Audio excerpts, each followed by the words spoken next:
welcome to today's edition of the weekly dose on our Premier Stock. So, today we will be discussing a very fascinating topic. So, all we want for you to do is just to join, invite others to join, share the live if you can, invite your friends to come, share the show. We are available now on Facebook, YouTube, and all of those social media likes. So today we have a Liberian student who is present in India, to be precise, Greater Nora. So today he'll be on the show sharing his perspective when it comes to youth crime and providing some practical solutions that we as future leaders, we as youth leaders can be able to adhere to so that we can be or become a very responsible citizen. So I have with me on the show my co-host Rennie. So I will just give him the floor for his introduction, and we will get to our guest for his introduction, and we will kick the ball rolling and start the show. Rennie, it's all yours. All right, thank you, Ben. Welcome, Nehemiah, and also to the listening audience out there. I want to say thank you for tuning in. This is the weekly dose, 70 dose of this week. We will be discussing youth crime causes and solutions. To provide insight more on this topic, we brought in somebody who is in that field and have knowledge over that. So Nehemiah will be sharing his fair share of experience when it comes to that, and also giving a detailed information as regards to the topic under discussion. As for my locality is very okay, and the weather condition here is okay. Students are gearing up for graduation move, and some are still trying to finish up with their exams. Others are trying to make way into new colleges and universities out here. Howbeit, I want to urge everybody to stay safe and calm and also inform. Follow us for the best. I look forward to an interesting show. Thank you. Okay, thank you. That was my co-host. He too is in India. I say the weather is okay there. The weather is fine, and the weather is everything. So we will now turn to Nehemiah for his introduction, and after that, we will open the show and we'll start the discussion. Okay, let me say greetings to the audience out there who are following this premium show. And I want to say thanks to the invite from my colleagues who are the host and the co-host. My name is Nimai Ishao. I'm a student of psychology and have a criminal justice background. So basically, I'm residing in India, Greater Noida, and then we will be exploring the topics on a youth crime today. So it is a pleasure to be here and to share my ideas, my expertise in this direction. So I'm open for the conversation. Thank you for the invite once again. And let the audience keep their exciting conversations coming from the real analyst of the practical solutions and the evidence-based case analysis. So let it keep tuned to this medium and then we'll get the best from us today. Thank you.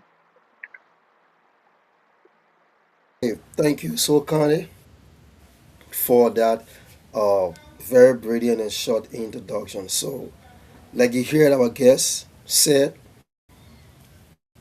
you can invite your friends. He's a student of psychology.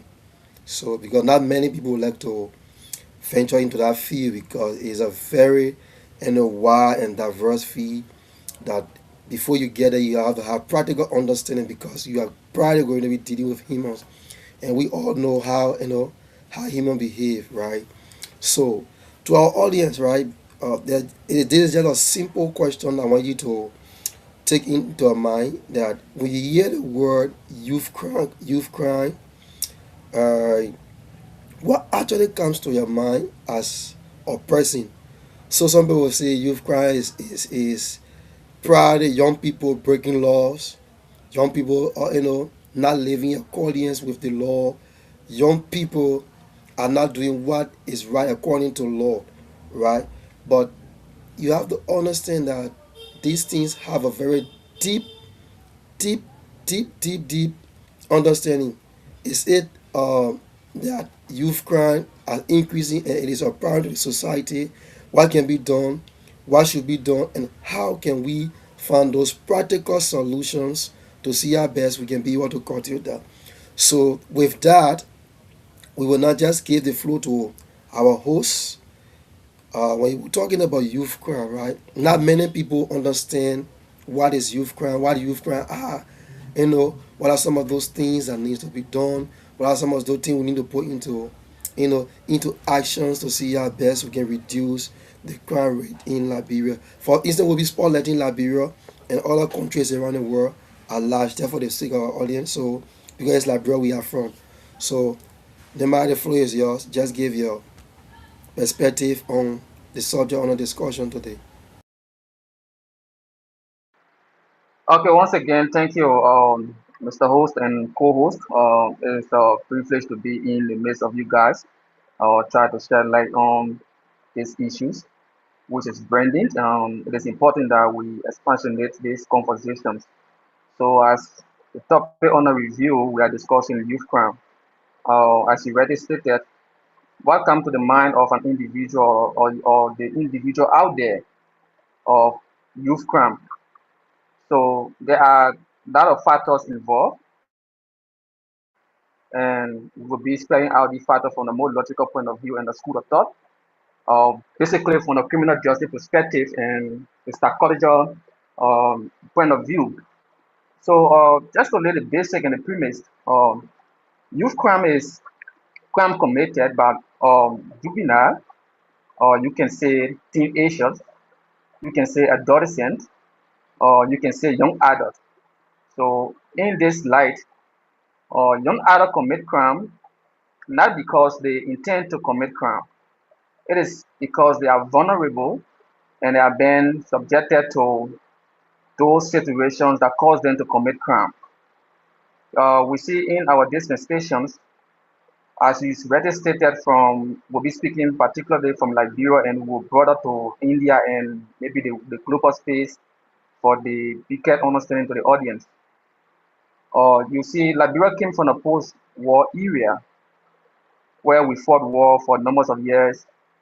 After those war came in, and there were need that rehabilitation, reintegrations process to be undertaken during the pastimes of the first regime after the war era.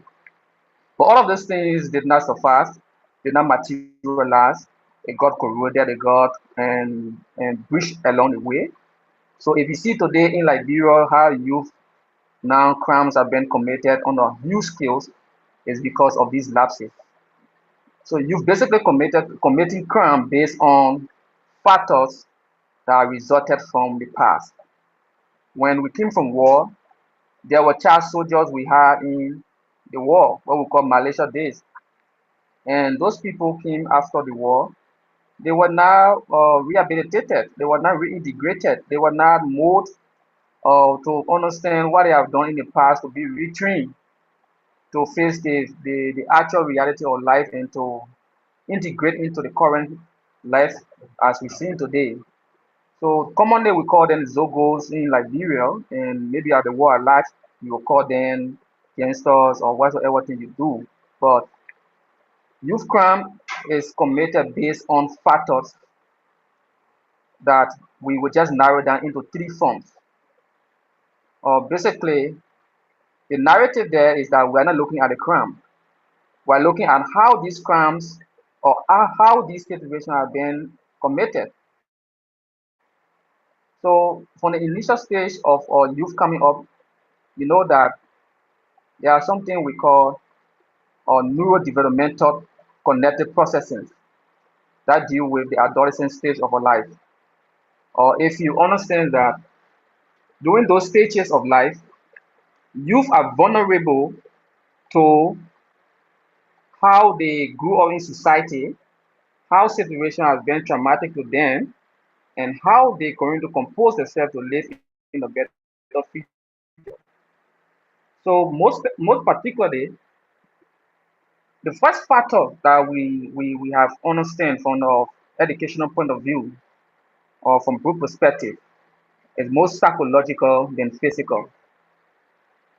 Youth from the adult stage of life, they have no good understanding when you talk about decision making, problem solving, attention seeking, and understanding these factors in life. So from the perspective of that, youth are vulnerable to the society. At the adolescent stage is where you got the mind being growing. So if the child does not have a good growing up mind, he does not live in a good society, not good environment, that means those effect will affect the child to commit some crime because of certain situation that was not composed at the initial stage of life.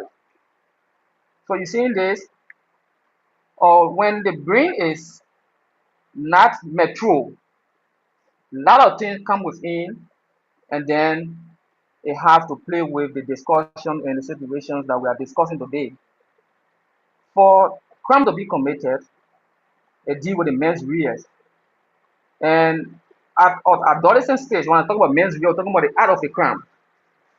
So adolescent stage, the IQ of men's rear, the cognitive ability, the thinking factors, and the construction of thinking does not suffice. It does not being mature.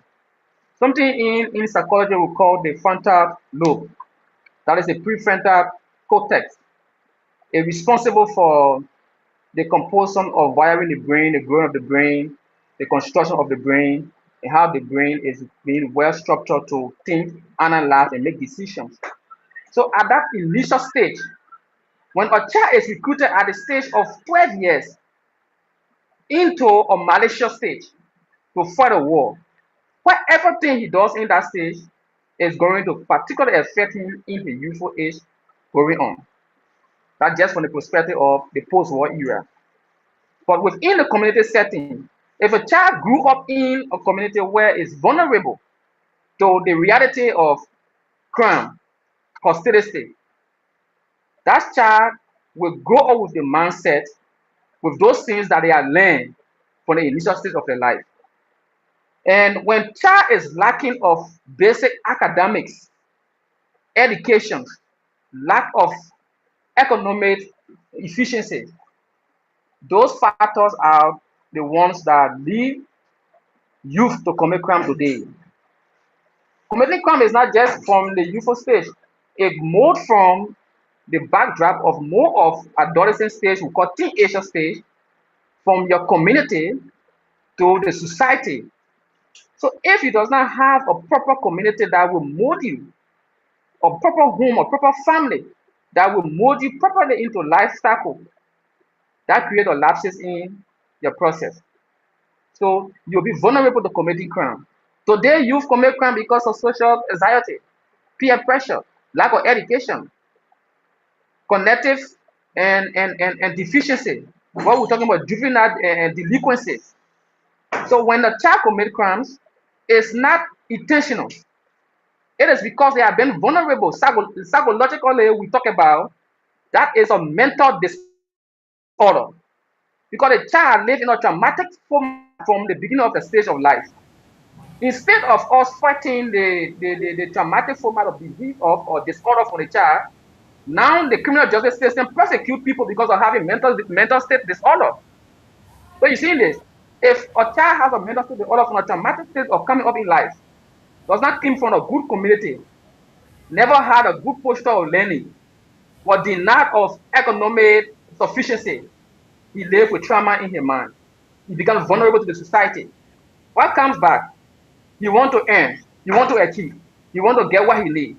He will do what his instinct tell him. He will do what is needed to be done. So on the basis of that, he will commit crime. And now the system is not correcting those errors, but now they are punishing the kids, the youth.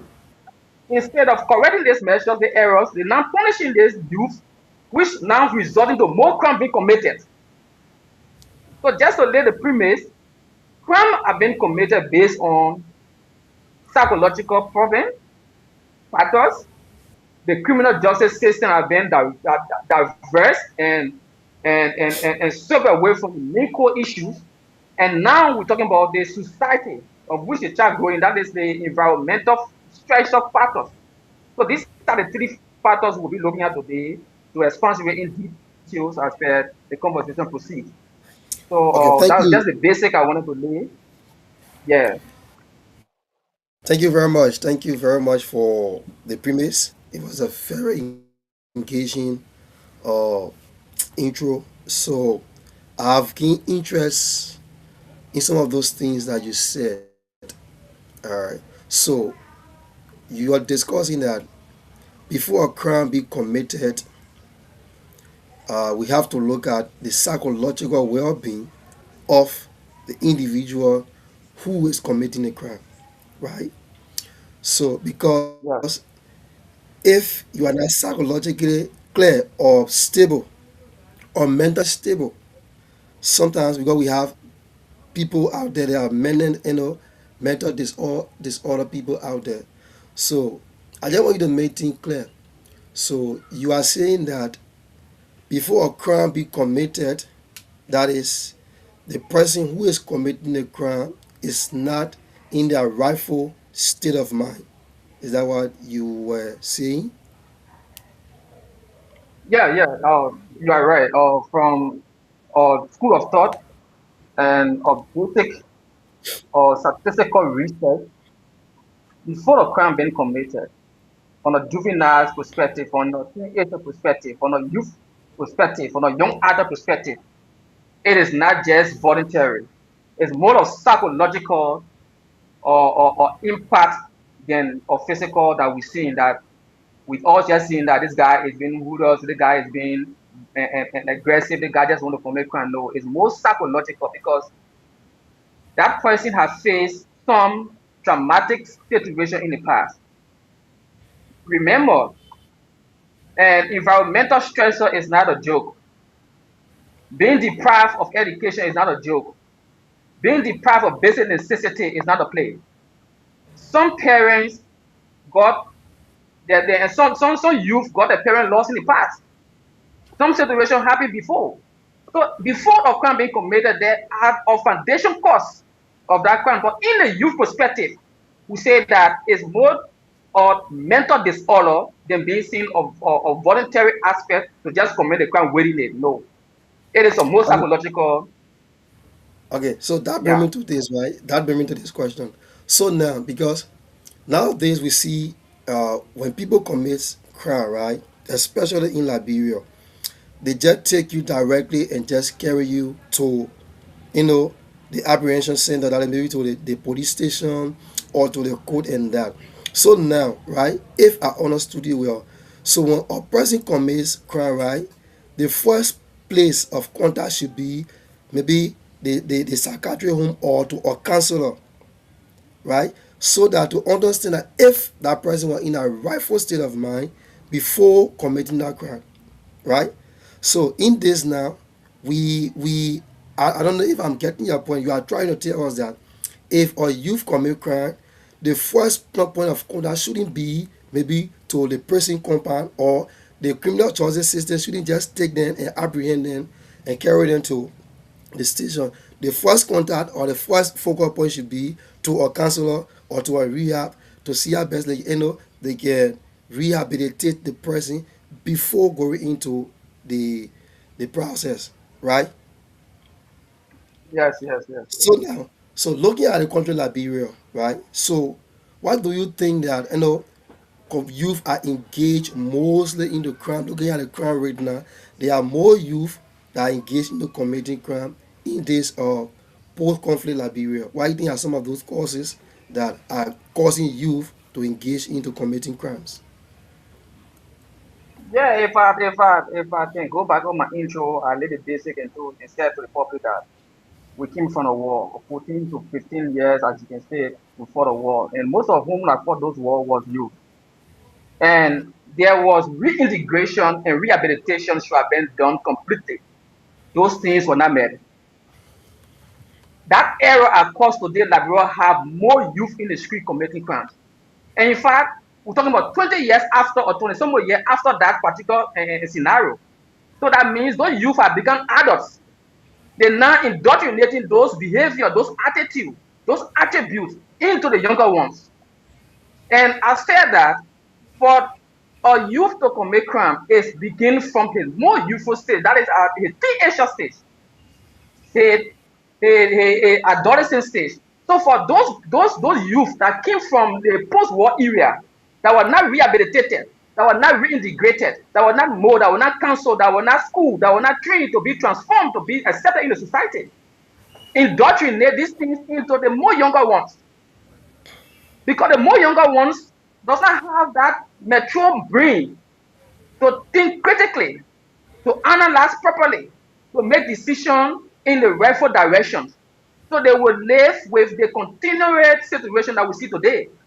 Because of that, they are vulnerable to accepting what the adults of those days fought the war, now indoctrinate into them. They will use these things and not commit crime. That is the psychological perspective I'm giving. We have environmental stressor issues. We have economic situations. But I'm more specific with the intro with the psychological aspect because it has more propensity with these issues. If you look in the criminal justice system today, I'm a student of criminal justice from Zion, and the whole proceeding in Liberia with the juvenile aspect, the correction and rehabilitation is wrong. Is wrong. A child is not committing crime because he intends to commit the crime. A youth is not committing crime because he used a man's years. He has been manipulated, he has been influenced because from the traumatic situation that occurred. Probably the guy lost his father. He didn't have money to sustain himself to go to school, to sustain himself with basic necessity or basic needs. He must commit crime to survive in the society. So that means if the person commit crime, it means that they commit crime and intentionally. And more psychological than we see in the physical aspect. That Okay. is the basic I'm making. Okay. Thank you. Before we get to my co-host, let me just recognize a few people that are following. We have Vanity Kada. So if you are following, just type your location where you are following from so that we can be able to recognize you. Vanity Kada is following. He said, Mr. Pig, good afternoon. You look serious on the show. Yeah, we are all been serious on the show because we are discussing a very sensitive uh, subject today. We have, yeah, great points, Mr. Howard, that from Cordelia Jala. And we have Mr. Senwa Adaman Jr. saying, following closely. Thank you for following. Can you help us to share the show today? We have Nathaniel M. Davis. He said, great show, guys. Nathaniel, please help us share the show. We have Comrade Yadini C. Williams. He said, good afternoon from N-Commerce in studio. And our dynamic guest, I'm following closely. So thanks to all of you for following. We just urge that you share and invite all us to join. So, Rennie, uh, it's up to you to interact with our guests. Um, it has been quite a long time since we had a sit to discuss the psychological effect of the young people. We have just been dwelling on the morals. So today that we're having is the discourse on the psychological effect. For the benefit of the audience, I just want the guests in studio here to kindly do us a favor by breaking those terms down so that the layman can understand. Because those are terms that when you are not in that field, you will not know, or if you're not a student of research, you will not also know. So that's the first one. The second one has to do with the intent. Every crime has an intent, and from a holistic point of view, before anybody get out and go commit a crime, for youth, let's be specific. Before youth get out and go commit a crime, the person should be in a state. Which state should that person be in? The person is or will not be in a normal state. They will be in an abnormal state, Meaning, when they're doing anything they do under that condition, what happens is that they will be held in contempt, hold on to them, look at them well, care after them first, and then before going down and trying to know their motive. But let's bring it back to our nation, Liberia. We have noticed that many of our people, or from the security setting from our side, whenever a child or a minor commit a crime, what happened is that you will not hear much of it, how they took care of the child well-being and how things have been done accordingly. But you and I watch movies, we see it in real life. For those who are following the show from developed countries, we see it. All right, things happen, and the first thing they will try to look at the person psychological health first. And when the person is well okay, then before they start to question the person. So I think you have to throw light on that. Thank you. Okay, okay, thank you, Mr. Co-host. As per the perspective, crime is committed in twofold. Now we have narrowed down the conversation to the youth perspective, and I was just giving the core premises from the youthful angle. Why crimes have been seen highlighted or increasingly happening between the youthful population. And I said the basic is that it's more psychological. And if I meant most psychological is that the youth from adolescent stage, from a teenager stage, that is between 10 years to like 19 years from WHO and data. So if you even say from 12 years to 18 years, between those range, we consider those range as teenager adolescent stages. Before coming to a young adult stage above to 2020 or more, now we're talking about that. So the brain composed in those stages from adolescent stage. That is where the basic neurodevelopmental aspects take place, the cognitions, the thinking faculty, the problem solving, the decision making, and to adapt to situation is time where those things take place. And the brain that is responsible for that is the frontal lobe. We can say the prefrontal lobe cortex. So it's located at the forehead of our head. This place is where the brain located, and that particular place of the brain is particularly responsible for thinking, emotional appeal, impulsivity, adaptation, problem solving. So at that initial stage, those things are not being developed. So once the child lives in an environment that subject them to be vulnerable to these factors, that means anything they take in from that stage, they will live with them and they will react these things in the youthful age. That was the first premise because I said this is most psychological. So that means the brain is the one that working. It's not voluntary, it's not physical. So when the child had not had the basic schooling, social needs, family care, basic and environmental control, they will come off from traumatic point of view. They will want to seek something you call identity formation, risk taking. So that means they don't get you and I at the stage now of our maturity and youthful age, where we have thinking faculty, where we compose our mind, we scrutinise on our things to analyze the good and the bad before we do it.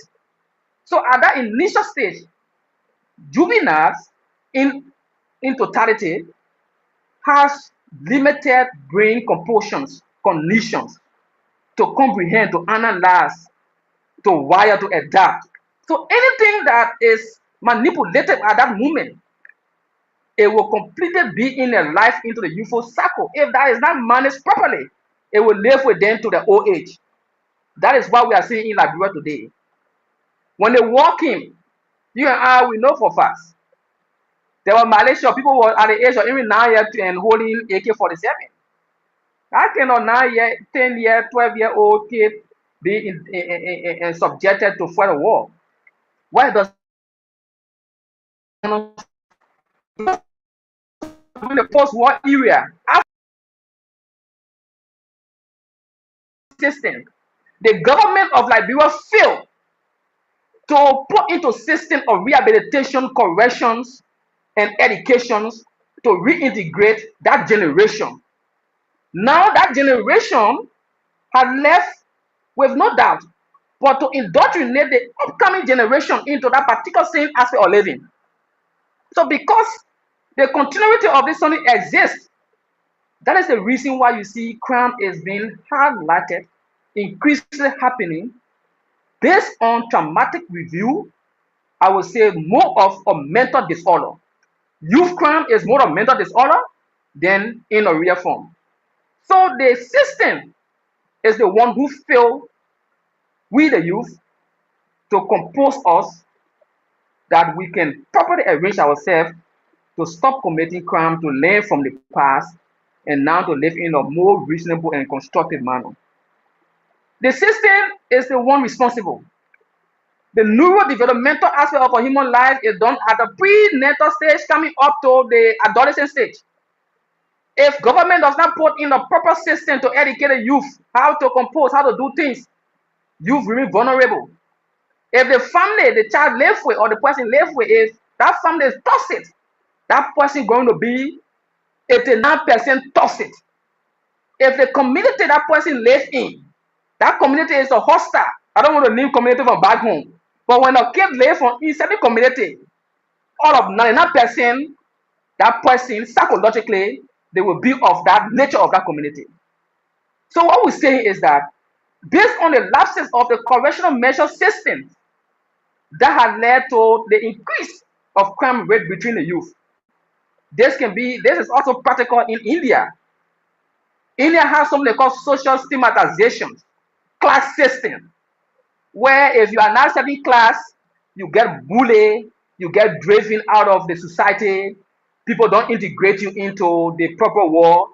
So those people who have been left with that kind of negative impact are now at the increasing rate of crime committed in India. I did a part of research at the central prison in Delhi, Tar now Gate prison compound. 89% of juveniles are people who face those social trauma, social stigmatization. They feel vulnerable, they feel left out. So to sum this thing into a broader scenario, we are saying that crime is committed in the youth cycle more of psychological because there was lack of education, there was a mental disorder. So those mental disorders should have been firstly handled, solve the mental disorder of the person. After solving the mental disorder of the person, then now deal with the crime system that they committed. Then now bring in the rehabilitation system. If that person go back in the community, they are going back very new and they will be a person of good conduct in the society. So that's just the point we are just overphrasing. Yeah.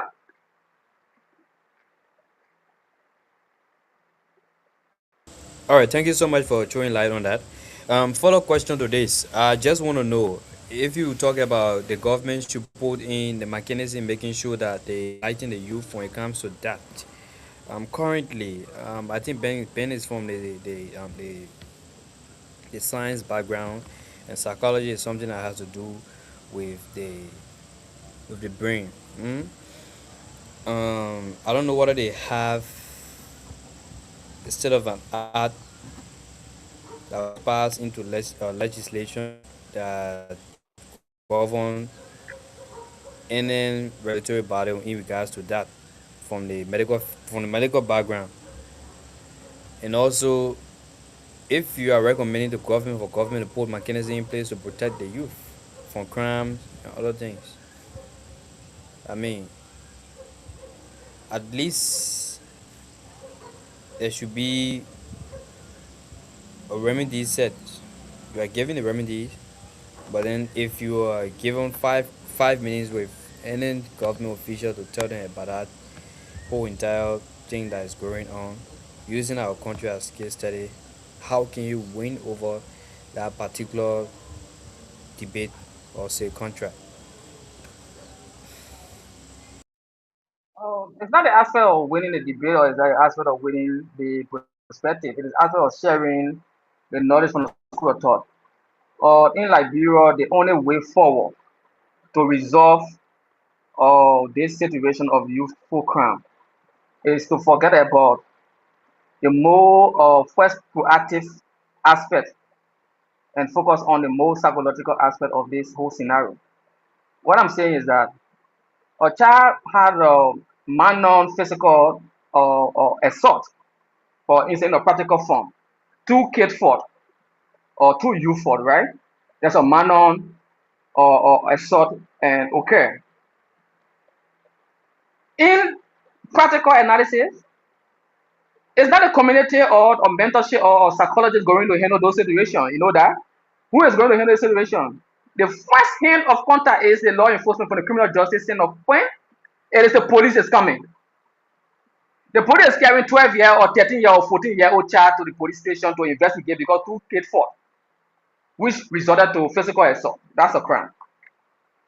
And after the police have incarcerated or jailed that person for 48 hours, pending them to a court proceedings, and that child had been proceeded to a court where you find where the juvenile justice come in to protect the child rights for maybe this thing we are discussing.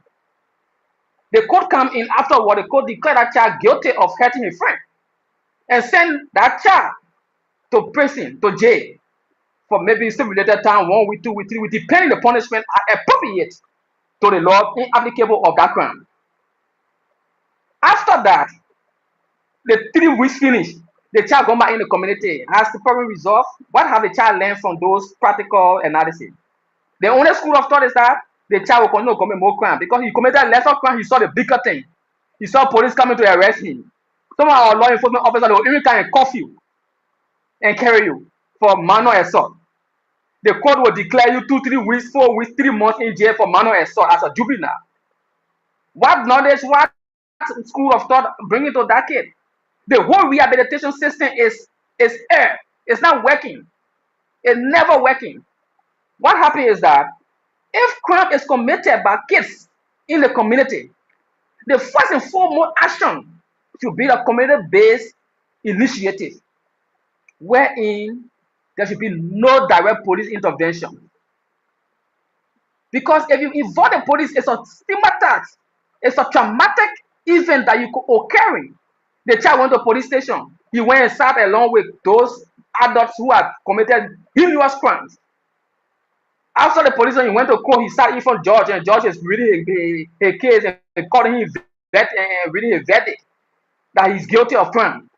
Now he been proceeded to the prison compound for incarceration. After that, the correction system, I don't want to talk about it, it will not even come to him. That in jail and come back in the community. So that means that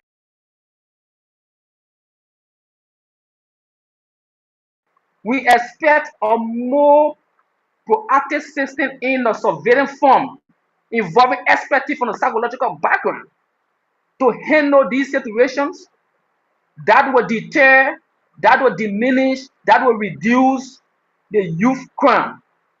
I tell you a key example. We're in high school way back in Romadia in Tusafi. One of our friends were playing stuff and they got maybe intentionally hurt a friend. That situation, the school was not able to resolve that. Police came on campus. I mean, uniform officer came on campus to arrest a kid who is between the age of below 18. Took that child to the police station. Police will come on campus to come arrest it. If even there should be a law enforcement officer that will come on campus to have those things happening, it shouldn't be pictured with a uniform officer or a more professional person from a more psychological background or more professional background to handle these things. That kid, you need to deal into the physical criminal justice system. You're making him to be acquainted with committing crime. He committed a crime on a campus, you bring police men for him. Tomorrow that man going to go to go rob because he already acquainted with police. But when the system is initiating a gradual process of eradicating the actual aspect that caused the crime, that child will still have the fear, they will still have the condition to understand how they're going to commit crime and how they can be reintegrated and rehabilitated into the society. So your point, I give you two lines. To solve that problem, government should stop investing in and the criminal, the correction, how you call it, the jail facility. They should stop building a lot of jail all around the place.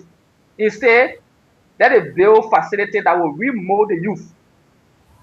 Since war time, let us show us one rehabilitation center in the country that has integrated the youth into better society.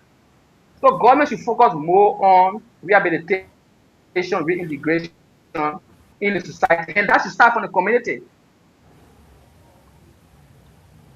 Yeah. Okay. So Rennie, anything? Yeah, yeah, go ahead, Rennie. Yeah, he laid down the premise very well.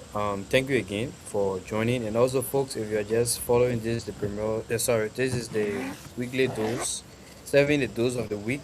We are talking about youth crime, causes, and solutions. So the gentleman here is an expert in that field. He's here, Nehemiah G. Howard.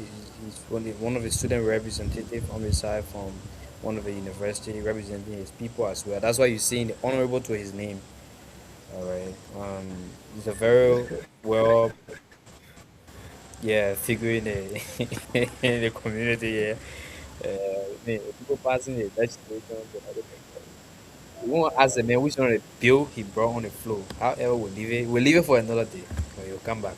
He'll come back and answer question on your whole entire representative joining. But how be it has been a firing discussion, honestly. It has been a firing discussion. And you can see the comment section, people are joining the discussion. And for the third time, we have had enough followers following this discourse because this topic on the discussion is a huge one, and people giving in their take and weighing in as well. So nothing from my side. So I'll just leave it up to you, Ben. Okay, thank you. Thank you. So we have Mr. James Tuba. He's following from the medical school, Toronto in Fender. So, what you are living, giving your points, capture a few things. You made mention of the environment that that we raise our kids. They play a very major role too in the structuring of the child. You talk about the school, right? The school to have a very important role to play in the life of the child. He talks about the parents, right? How where the child is brought out within the home. If a child grew up in a home where a very toxic home, where as soon gets up in the morning, you see mom and dad into physical fight, stuff like that. It also plays on the mind of the child. If a child grows up in a community where on daybreak, people just fighting, people using a lot of profane languages, and it's the order of the day. Also have a part to play within the child. If a kids go to a school where there is no discipline, there is no rules and regulation, where everybody just do their own thing, it also have a very important part to play. So there is one thing I also grab looking at this 21st century where we see a lot of Gen Z, right? They have been, involved when it comes to social media, the Facebook, the TikTok, the IG, all of those are social media outlets where we see youth are more engaged. So now, to that, do you believe that social media to have a very important impact when it comes to youth committing crime?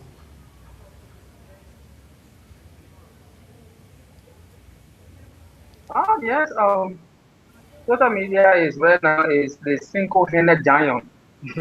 The guy is manipulating every system, so it's no exemplar to exemption from youth commission of crime because in our homes or in our relative life, we have youth are using the social media. They're seeing a lot of situation, a lot of things going on in the media, and those things have a positive and negative impact as well to the kid. So if the kid is using social media negatively, witnessing those games or listening activities. That's how the kids will grow to practicalize this aspect of life. If the kid is witnessing something more productive on social media and try to engage to something more enhancing the skills, that child will also go in those positive directions. So social media has two way forward effect on the society. For as per specifically of the conversation, social media does have the propensity to create the avenue to influence the child to commit a crime. Because the thing is about formation construction. The brain does not just come out and do things. The brain work in accordance in conglomerations per stages. The child has the phone today, reviewing those gesticulating activities, those situations that particularly shows aggressions. That child will easily be mothering. We talk about social learning theory in psychology. Those aspects of life, it gives you the basic structure, gradual process to mold yourself into Benjamin. I see Benjamin, and every time I see him, what he does, I want to do what he does.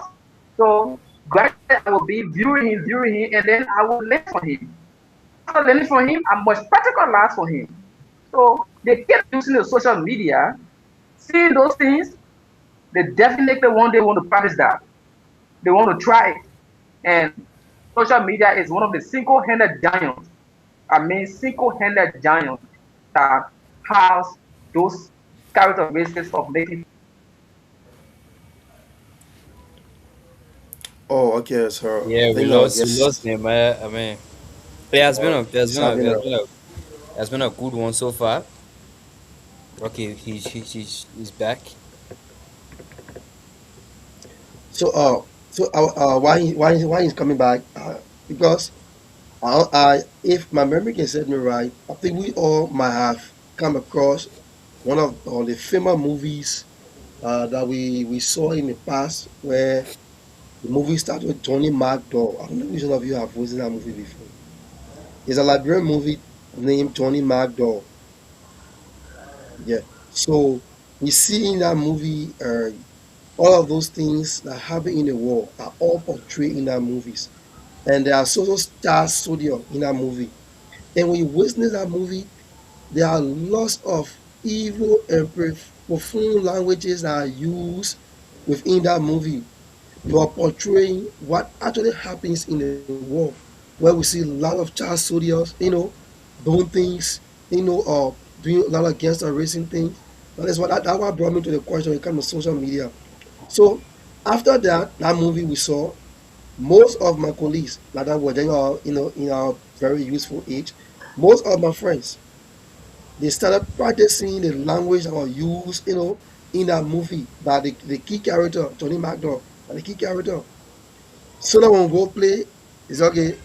Like, we start taking stake, portraying the same thing that we saw in the movie. So starting that reach now, I think when the time we're even the that I was living Firestone, and they said no video class you film that movie again to case Tony McDonald. Yeah. So I think these are people as children see something, they go to practice what they see. Like the Bible tells you, right? Before a man commits sin, he think of it, he desire it in his heart, and he will commit it. That's what the Bible talks about sin. That's why the Bible says if you lust after something, after somebody else's wife, is a sin. Because as soon as you see, you already desire your heart, the next thing that comes to your mind, you want to go and do it. So it is a sin when it comes to committing crime. We see it on the internet, more especially the cyber crime, right? On the internet, cyber crime. We see it, we envision it, and we want to practicalize it. So you can just add this in your closing, and we'll get back to running and something. So looking at, because we are finding practical solution and a recommendation. So okay, Nehemiah, Mr. Harvard have been given the opportunities maybe to see to some of those policies maker in the criminal justice system, right? or within a health system that is Ministry of Gender and Social Protection, the rehabilitation center. You sitting with some policies maker, right? And you are to give them some recommendation when it comes to uh, youth activities to see how best we can reduce, the influence of crime when it comes to youth committing crime. So what will be some of those recommendations that you'll be able to provide to those policies maker that will be able to help our youthful generation to reduce the crime rate? Okay, thank you, Mr. P. You see, the aspect of the question of this conversation is that I will likely inform those technocrats. You see, community-led initiative is the first and foremost place that they should focus on. You cannot go to the rehabilitation center and create the infrastructure and you be waiting for some to be committed first before you start rehabilitating those victims because the offender and the crime committer, they are ultimately a victim. The youth who commit crime is equally a victim because of the society having traumatical situation may led to committing crime. So if you want to resolve these things amicably, more professionally, something you call community-led initiative, get back and do a post-social engagement, find a program that will build skills, that will bring sport integration, talking about anger management, talking about communication, talking about resisting peer pressure. We're talking about resisting of mothering bad attitude or attribute from and somebody that is not appropriate to adapt the attitude. Then we also will recommend mentorship. We need youth or adults who have the integrity, those mental and professional background to come in the community and teach the community dwellers, the kids, because everything we say, before a crime reach to the top, it must come to the community from the community. So the community is where we should play more focus, create a more active program within the community, and not to root out the economic inability within community. Poverty is not exempted from what we are discussing, complicate. To certain specialness is all rely on property. So when all these things are not being sorted by government, the irresponsibleness of government, I don't want to be so harsh to go to political, but those things are the primary factors that cause the problem. Government need to go back in the community, need to create the integration of these systems, find a means to teach the children from whom, build a skill system that can manage the children anger, that can provide them better communication skills, that can provide them a better mothering of peer pressure. All these things are applicable in the community system, trust me, will have less crime being committed in society. Because before the child's brain gets molded in the 20s of their age, that means they have had proper schooling, they have proper environmental control and care. Now, before being a young adult, they are already learned how to live in society. So these things are not met, that means we are going nowhere. So to resolve this thing, we need to transition from punishment to prevention. We will not sit at the facilities and wait for crime to be committed, but we have to come in the community to create a preventive measure to stop crime from committing. That will help the society to develop into a more responsible and crime-free from a youthful state. Yeah. Okay, thank you. So, running anything for your end so that we can give the guests the floor for your parting comments. I think the guests have nailed it very well, and the audience here they gotten the message out there. The government officials they do come inspire on the show, albeit we can't confirm which one of them, but however, we know that we get our outreach out there and people do follow the show, so they will take Nehemiah advices towards the whole entire psychological effect towards the criminal justice side of it and see how best everything unfolds there. Yeah, so it was a great show so far. I want to say thank you, Ben, and I want to thank you, Mr. Howard. And I look forward to an interesting show again comes next time, and we look forward to engaging into more discussion as it relates to our society and our country, Liberia, most precisely. Thank you. Okay, thank you. So, Nema, just use 1 minute for your parting comments. Okay, firstly, let me say thanks for the opportunity. It was nice here sharing ideas. As I said yes, earlier on, crime does not just come voluntarily, it comes from the mental disorder from a youthful angle. So, government should focus on resolving the mental disorder from that perspective. That will resolve the increase of crime rate in the country. So, I'm open for the cross conversations, what be a which topic. One is a national concern, international concern. We will help the community to share our IQ for the greater society. This is why we came out for selling almost all to the society. So I'm humble and open to coming back on your show and providing more expertise on a more professional and school of thought perspective. So thank you, and I want to say to the audience, thank you for following. We are viewing your comments, and it was interesting. And thank you once again. So thanks. Okay. Thanks to our followers, thanks to our guests, thanks to my co-hosts, and thanks to all of you that have been watching, and all of you that always been following us. For those of you by who might not understand or like the things that we say on the show because we are not into politics, we like to say, please keep watching, kindly share the show, follow our page, invite others to join. If you want to come on the play on the platform to share ideas, we are open. We don't charge money. We are free. Once is in our scope, right? Where we talks about entertainment, we talks about innovation, we talks about business, we talks about education, forward of politics. The platform is yours. You can come and be able to share your ideas and be able to share your expertise. So, I want to say, Comrade Davis, Nathaniel, I want to say thank you very much for accepting our invitation to be our guest on the weekly tools. It has been a very tough, engaging discussion. I think we have learned, right? We have learned some stuff. We have learned. You are giving us some insight that we will take because nowadays in Liberia, when a child commits a crime, like I said, the first place of contact is to the prison, I mean the police station. Instead of taking them to a counselor, take them straight to the police station. So now we already know the steps. When somebody commits a crime, the first thing is to deal with their psychological well-being before the criminal justice system. I think it will be the very rightful way or the rightful thing to do. So I want to say thank you.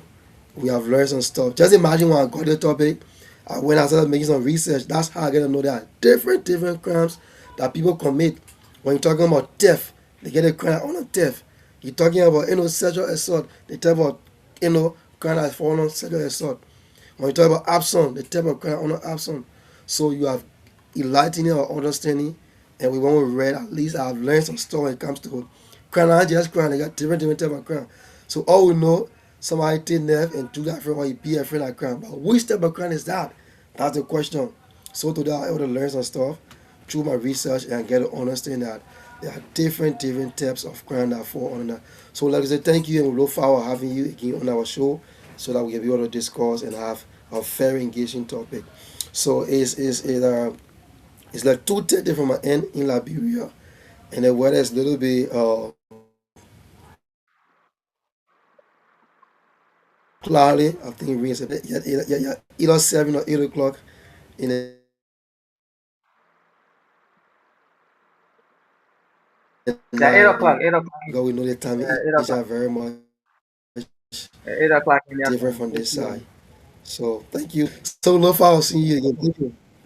Yeah. So Rennie, that's Namaste, namaste. Okay, brother. namaste, namaste, bye. Namaste, Namaste. namaste, namaste. Okay, bye. All right, Nehemiah. Thank you so much. Thank you so much, listening audience. The next time you hear our voice is Premier Stock this weekend. You don't want to miss it. Today we had a psychological topic. Who knows what happened this weekend? Albeit, I was joined by Alaska P, or is it Benjamin Mondolo P?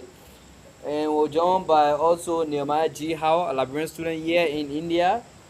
He's from the Greater Noida region there in Delhi, NCR to be precise.